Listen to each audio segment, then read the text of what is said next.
power to laugh is it's not a gift, man. It's a trust. It's a community ideal. To be able to put people in a room, it's talking about some of the most difficult of things, painful, hurtful things, but yet ideal, an environment whereby people can see their own humanity, show compassion, and show mercy. Civil liberties attorney Clarence Darrow also said when it came to humor, if you lose the power to laugh, you lose the power to think. With that, I present the End of Racism Popular Lecture Tour Virtual Edition.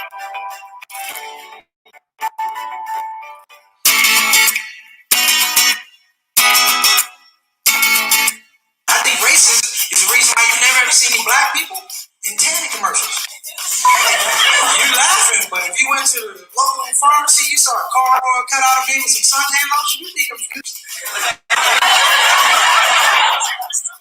It's a killer. They don't tell you this. It affects everybody. Guess what? Racism affects white people too. But they don't tell you. That's why I'm here. Work with me. Black people have Black History Month. I'm Muslim. Muslims have Ramadan. Latinos have Latino Month. Asian have. What do my white brothers and sisters have? Nothing. You don't have a Caucasian Awareness Month or Black Appreciation Day or a White Day or Sovereign Day or Christian Month or Holy Only Help or Pale Coats. Nothing. Put out your right hand. Extend 5 fingers. I call this the 5. It's about thinking about language. I believe there's always 5 letters to let us know just how close we are. 5 letters. Think outside the box. Here we go. You can count on them. 5 letters. I believe we all exist. EXIST, here on Earth, 5 letters by virtue of the fact we're all here in nature remain. Therefore, it doesn't matter whether you're black 5 letters, white 5 letters, Asian 5 letters, or Latino, I like the older A is still ain't true. I'm Muslim, that means I follow Islam, that's 5 letters. If you Christian follow Jesus, if you're Jewish, you get Torah, 5 letters too. The point of this is, as good as it sounds, there's always going to be hate. And it's 5 letters too. Because our power lies in our unity, UNITY. And a hater, you know how a hater is. Most of them are angry, some of them are upset, some of them pissed off right now because damn it, they can't SPEL, and it's okay. Tell a hater, listen, man, if you can't spell it out in the math, if you take 3 things away from the 5, you get your peace. And that peace is spelled P-E-A-C-E. I proudly present the End of Racism Comedy Lecture Tour Virtual Edition, coming to a college near you.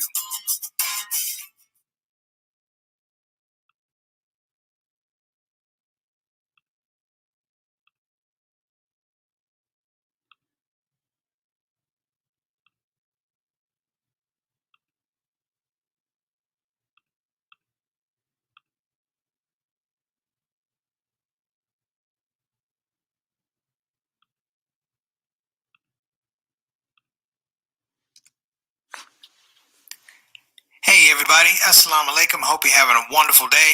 Make sure that you hit the subscribe button and the notify button so you know when you're getting new episodes. And we just want to grow this project. I thank you in advance. Without further ado, let's get it rolling. The Shoutout Show.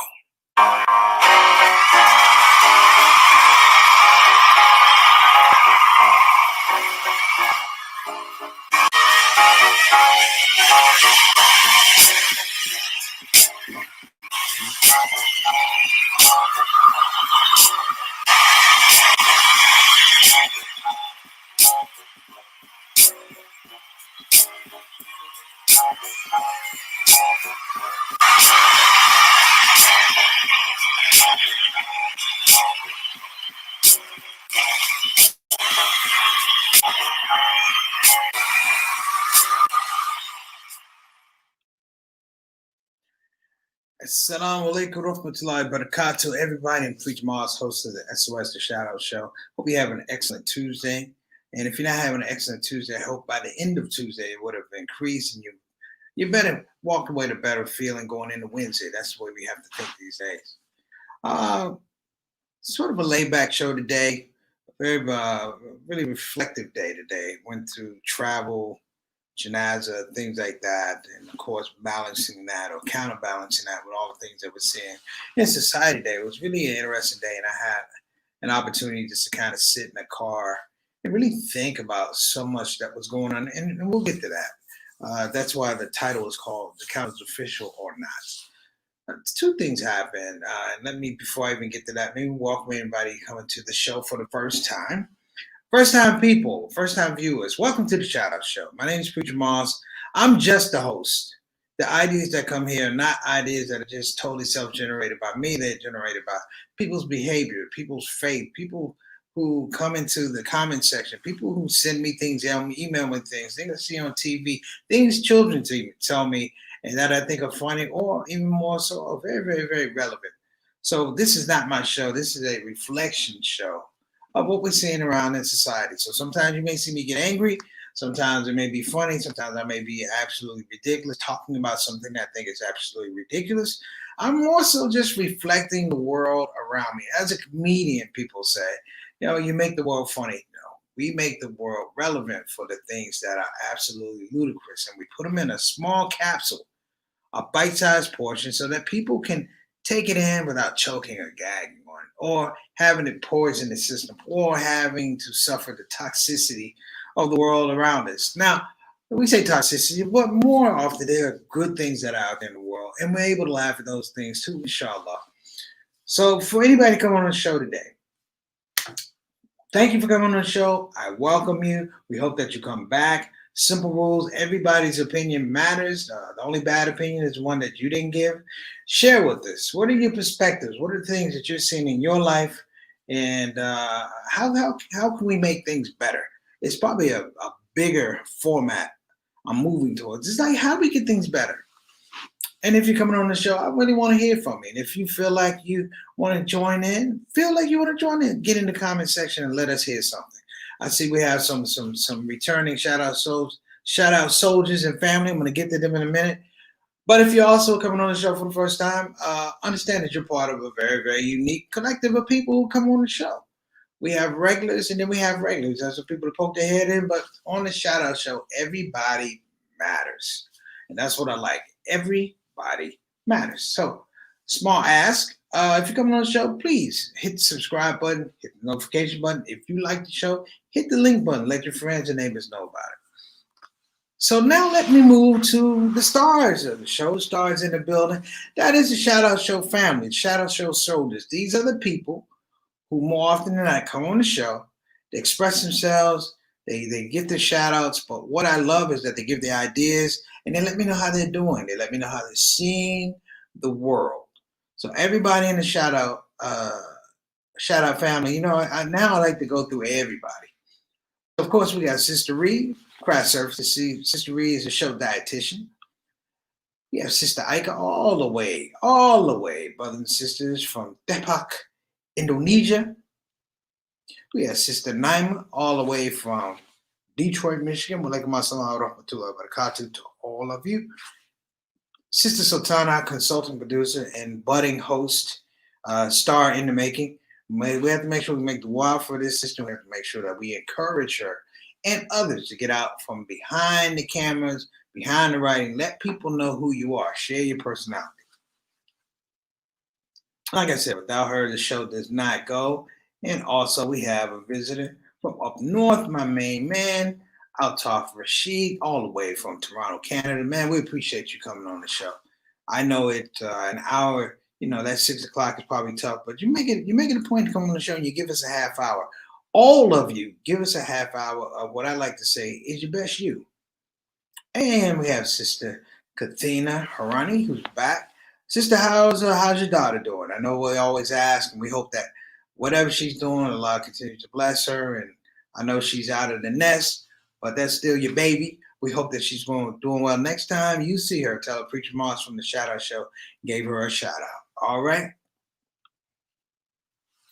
So the title today, brothers and sisters, comes from the fact that I've been bracketed with a lot of things. Today I had to go to a janazah. I've been in a lot of janazahs during this period of COVID. So some of them are COVID related, some are not COVID related. But it was interesting that as I was going to a janazah yesterday, or preparing for a janazah yesterday, the Electoral College actually defined or announced Joe Biden as the winner of the 2020 election. Now, it was interesting because you had a couple things. Biden was voted in by the Electoral College. Attorney Barr has left the DOJ, if you will. And then there was this whole thing of counting. Let me tell you what I mean about counting. Counting is accountability. Counting is a record that you keep for specificity. It's a record that you keep for documentation. It's a record that you keep for a proper accounting of things, a narrative, a meaningful narrative, if you will. And then I realized it's a count that hasn't stopped. It just keeps going, and we become more and more numb as the numbers go up. And that is the COVID count. The COVID count. I say the COVID count, not meaning the people getting COVID. I'm talking about the people who have returned to Allah, returned to their maker due to COVID. And my question is, as I watched William Barr looking like he was getting ready to leave, I felt like he was leaving the scene of a crime. I felt like all these people were somehow successful in not being appropriately assigned their roles for failing to save and safeguard and protect American life, human dignity. It's weird that time, in some regards, seems to be on the side of the rich. Time seems to be on the side of the rich and the powerful, the people who can designate where you go, how long something takes. They tell you this is your money, but it's going to take you 6 to 7 to 8 weeks to get your money. Or when you go to a house, you go to settle on a house, you just don't go buy the house. There's a process. And that process is very, very time oriented, very, very time focused. You have to spend time. And at the same time, there's accounting. There's a count. Days count, minutes count, hours count. And I'm beginning to wonder, do these people even bother, brother and sister? Understand that human life exists not in a vacuum, but it's interconnected with everybody else. Oh, here we go. How you doing, sister? Hey, how you doing, soldier? I don't know. I know you're not office, but I'm going to give you a salute. Thank you so much. And I appreciate it. Thank you so much for all the du'as. May Allah bless you and continue to give you success as well. But this thing that's been bothering me, as we have a young sister here who's in the service, serving her country, is that there's a thing in the back of my mind that the country that she serves is not necessarily connected to the people who make the decisions, because the people who make the decisions seem to be, in some regard, very self-centered. They have their own agenda, if you will. Years ago, when I finished college and I was working, my cousin talked to me about joining the army with him. He said we should go join the army together. We should go and we'll be in the service. And he was naive, I thought, because I guess he thought we enlist together and we just be kicking it side by side. Hey. And the fact of the matter is we didn't kick it side by side because I didn't join the army. And he asked me why. And I said, because I spent 6 years in military school. And it was a great 6 years. But I said there was too much given to a protocol, whereby the protocol existed because people were honest. People had integrity. I said, but the thing that scared me is that somebody could get in there and not have the integrity and not have the honesty, not have the transparency, and then the whole system is run amok. Case in point, we have an electoral college that just verified Joe Biden as president. But you have a large part of the American population that will not, brothers and sisters, in an effectual and meaningful way recognize this man as the president. because somehow they feel like his election is not attached to the whole process and protocol of American democracy. Now, let me tell you what I mean. It's like basketball. When you play basketball, I'm not talking about professional basketball, college, but when you play in your neighborhood, we have a thing called a clear shot. And what that means is on the winning shot, we literally can't be involved or touched, because you don't want people to touch you, because a foul means, brothers and sisters, that it doesn't count. You have to take the ball out. You have to go up. Somebody can continue fouling you as a way to prolong the game. You'll never win if somebody keeps fouling you. In that way, American democracy was fouled. Continually fouled, continually fouled, continually fouled. And what happened, which was amazing, is that American democracy took on this weird process whereby a group of people claimed American democracy is an American meritocracy, meaning that I pull myself up by my bootstraps. What I got, I earned. Why can't you do it? And it was an odd offering in terms of how people see other people. You see, the thing that Joe Biden will have to deal with is that people in their minds equated Donald Trump and some of his cronies. They attributed him being president to a meritocracy, that he got it there and he got it honest. He didn't get it honest. He cheated. He cheated other people. He lied. He deceived. But we become a society that's result-oriented. Let me say result-oriented. Let me say, we like results that we like, and that's what makes it okay. Being forced to play an unfair game is not meritocracy. It's not something that brings about consensus. I remember telling you guys one of the most difficult things of being African American in the United States. And it bothers me to my core. It's the idea, not that you're born black in the United States. It's the idea that you are constantly subject to harm. There are a group of people, a subset of rules, a logic, implied law that has made sure that African American life, Native American life, Latino life, female life has somehow always been under pressure because the fear is harm. The fear is not honesty. The fear is not growth. It is harm. And it leads me to think, what is the psychology or what's the psychosis or mental state of the people who think that this is okay, who literally call it a meritocracy? You have protesters come to D.C. Why do you come to D.C.? Clearly the handwriting's on the wall. And isn't it scary that you can't tell these people and hold up a mirror and go, look at yourselves. This is the worst of you, not the best of you. This is the worst of you.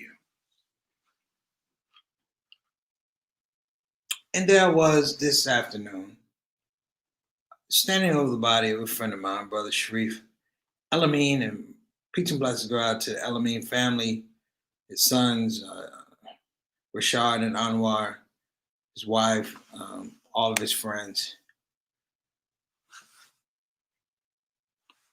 Because that was a guy, and I will remark on this, I never saw him with a sad face. I never saw him complain. I never saw him despondent. I never saw him down. And I asked him one time, I said, why not? Why aren't you despondent? Why aren't you down? Because he was older than me. And he said, you don't want to develop a habit that other people can hurt you with. Let me say it again. You don't want to develop a habit that other people can hurt you with. And he told me that a couple years ago, and I thought about it as they closed his grave, and I said, I agree with that, but at the same time, is one of the habits we develop, brothers and sisters, that we let injustice go.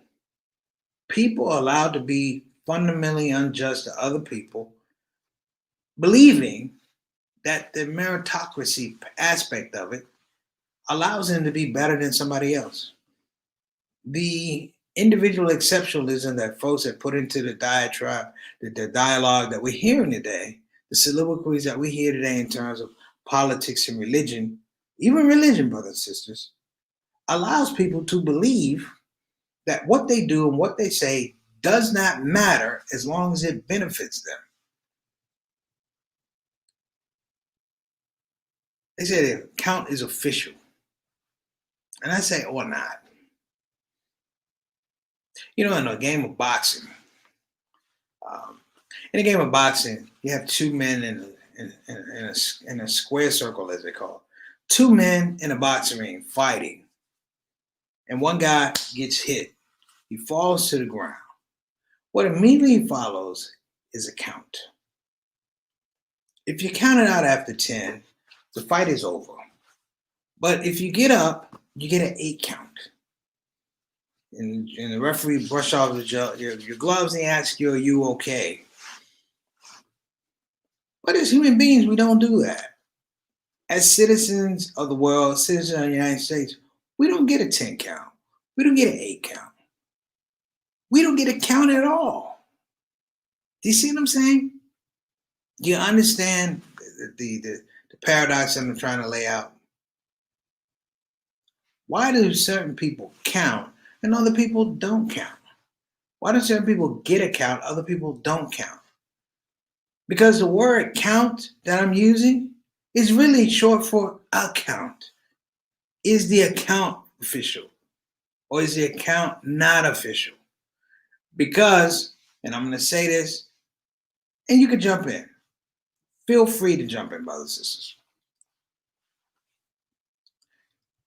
As we move forward, I don't know what democracy looks like because the people who we've chosen to be leaders, who make the laws, are clearly flawed, influenced by the wrong things.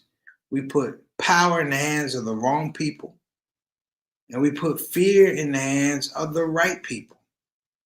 And in that space, we don't necessarily have an opportunity, an environment to express our own agency.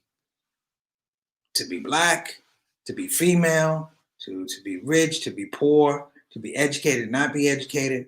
You know, we've developed this economy between two spaces whereby the haves have more and have to take, and have-nots have to give more to the haves. Does that make sense to you? The most peaceful thing I've seen in a long time is a family paying tribute to their loved one. And that peace that the loved one has not suffered. That peace that that loved one is in a better place. And we say that in religion, you know, the place that someone's going to is a better place than here. And I agree with that. As a religious man, I agree with that. But why can't we make this a better place? Why do we settle for this being the, I don't want to use that word. Why do we settle for the inferior place? Why do we let inferior people make rules that keep us in inferior positions? In positions not of power, brothers and sisters.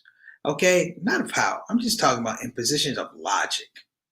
I've literally seen the evaporation of logic over the last couple of years. How can you be a lawyer or a lawmaker if you don't understand natural law? We can't even get to God's law. If you can't understand natural law, human rights, and to sit back in a space and believe that my meritocracy allows me to stay above the fray of accountability scares me more and more and more and more and more. You know, guys, I've been hard on Joe Biden. Yes. You know why? Because I'm supposed to be. The same way I'm hard on Trump, because I'm supposed to be. Because if something is out of whack, if something is wrong, then we have a fiduciary responsibility to say it to ourselves and say it to the people around us. We are the life force that protects our lives, not the politicians. not the White House, not the Senate, not the House of Representatives. We're literally waiting for a stimulus package of money to come. So we might be able to get $600, $1,200. Do you know how quickly $600 goes with one person? However, we're so starved in this vacuum that we're throwing up our hands going, hallelujah, thinking it's going to fix things. And it's not going to fix things. Let me give you a comedian's reality. A comedian's reality is this. Before I make it funny, I have to look at the truth. Before I find the words to make it palatable, digestible, and accessible, I have to look at the truth. I have to look at the good of it, the bad of it, the beauty of it, the ugly of it, the relevance of it, the redundancy of it, the silliness of it, the foolishness of it. And that, brothers and sisters, is not the joke. That's the narrative. We have to understand the difference between the joke and the narrative. You see, the narrative gets you to the joke. The joke comes from the narrative. If we are to be successful, and I say this not just for me, but children, adults, teachers, wake up one day and say, you know what? Let me engage the mind of a comedian. And I'm not going to look at the joke. I'm going to spend time and assess value with the narrative. You know, I feel bad for kids because every day a child has to get up, put their hand on their chest and say the Pledge of Allegiance. You have to pledge allegiance. But what are you pledging allegiance for? The teachers have to do it too. Do you know how hard it would be right now to pledge allegiance to a flag? Think of that, a flag. One of the things we used to, I don't know about you, but I know that when I was a kid, we had to say the Pledge of Allegiance. You know, I didn't get in trouble, but I could have. You know why? 'Cause I never really fully put my hand on my heart. I had it like this. And I really wouldn't say the pledge. Because I didn't think that we were under God. I thought that we were under siege. And I still feel that way. And it's not an aspect of me being unpatriotic. It's the opposite. I'm being extremely patriotic. I'm pointing out the things that hurt our society, and I'm willing to talk about it, even if it's something I say that hurts society, if it's something I do. And I think everybody on here, I think everyone on here, you know, and I'm of course I'm looking at Sister Alia Harani, you know, she deserves better. She serves her country, she deserves better. If you're a teacher, you deserve better. If you're a hospital worker, you deserve better. The count on the loss of human life hit 300,000. And you know what the emotion was? It's 300,000. Can you remember when a certain person in a press conference, they asked how many lives he said no more than 60,000. No more than 60,000. This is 5 times that. And we're now dealing with a guy that wants to have a referendum that he should be president because the vote was stolen from him. Nobody stands up and goes, you're a liar. You're a miscreant. You mislead people. That's how you get your power. Thank you, Mama Son. I appreciate you. So this week, brothers and sisters, let's talk about how we get our power back. How we build communities. As a comedian, I'm sort of like a social scientist. So I want to know, well, how do we get our communities back? It should be really easy to do so now because the powers that be don't care about our communities. Nobody's looking at us. Nobody's worried about us. Only time people worry about us is when we have value. And why do they want to have value? Because they want something from that value. They always want something from nothing. So I think this week will be a great week to start talking about how we increase our value, starting with myself. I will beat them out, if you will. Now, I'm going to do it on Hump Day Wednesday because we have Throwback Thursday. But I'm also going to make Throwback Thursday a thing where we talk about not just value, but core values. You see, the thing is, in a democracy, call it what you want, there is choice that's supposed to be unabetted. There's choice that's supposed to be unfettered. But fear makes people, hear what I'm saying? Fear of choices makes people want to deny other people's choices, access, and opportunity. The cruelest game about Jim Crow and segregation, and even going back to the Zoot Suit rebellions with the Latinos in Southern California, was the people who instituted that kind of oppression knew the results, knew the reactions of people. And that became the justification to do it even further. Now, I want y'all to forgive me for being reflective today, but I'm tired. I'm really tired. And I can make jokes. I have made jokes. I can't stop it. That's my language. Humor is my second language. But there's something about when you do humor, it's because you want people to feel better. You want people to have an emotional lift.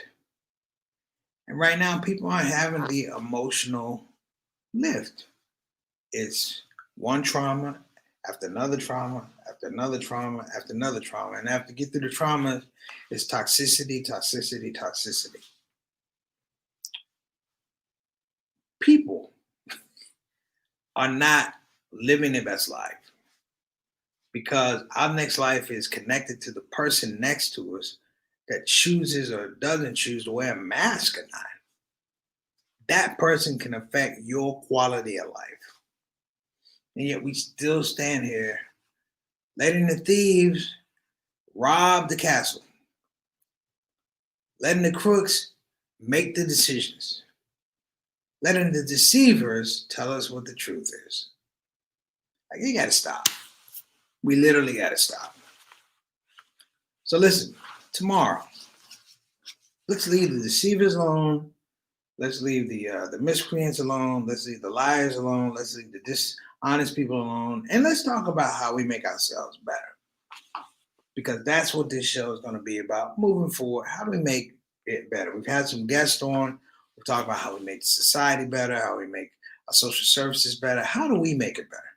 This week, inshallah, I hope to have on a man who's going to talk to you about how do you make your finances better? How you become an entrepreneur, a person who creates, generates value for your own purpose, and you take it to the marketplace, and you decide your price, and you figure out how you barter. I'm looking forward to this week, brothers and sisters. I want everybody to have an excellent, excellent, excellent evening, if you will, and tomorrow, get up a little earlier. Say a prayer for the things that you want. But say a prayer for the things that you want to change, the things that are in your cusp, the things that you could do. Tomorrow's conversation, I'm going to figure it out, but we're going to have a real conversation. So if you are still on the show, please email permissiblelaughter@gmail.com. I think tomorrow will be a great day to have you actually on the show. I could talk to you individually as a group, if you guys don't mind. So, Sultana, can you put up permissiblelaughter@gmail.com? Because I'm going to start having people on the show. It's not enough to just have them in the comments section. I literally want to have people on the screen telling me what they're thinking, what they're feeling. Because at this point in time, everybody, there it is right there, permissiblelaughter@gmail. Send your email to her, and I'm actually going to send you an invite to be on the show. We'll take a few people each show. but I'm gonna actually send you an invite where you can come on the show. We're not gonna wait to Saturday to have the Saturday spotlight with the guests. You guys have been coming long enough. This is a family conversation. I need to get out of the way. I need to hear more people's voices other than the voices that are in my head. Don't take that too personal, but we have to have a larger conversation. So I want to be able to give people 2-3 minutes to tell me what's going on, and let's talk about that. All right, brothers and sisters. God bless. We're going to be doing it different. We're going to be doing it big. And inshallah, we're going to be doing it better. Assalamu alaikum rahmatullahi wa barakatuh. Thank you again. And please, please, please keep Brother Sharif El-Amin's family in your du'as. Take care.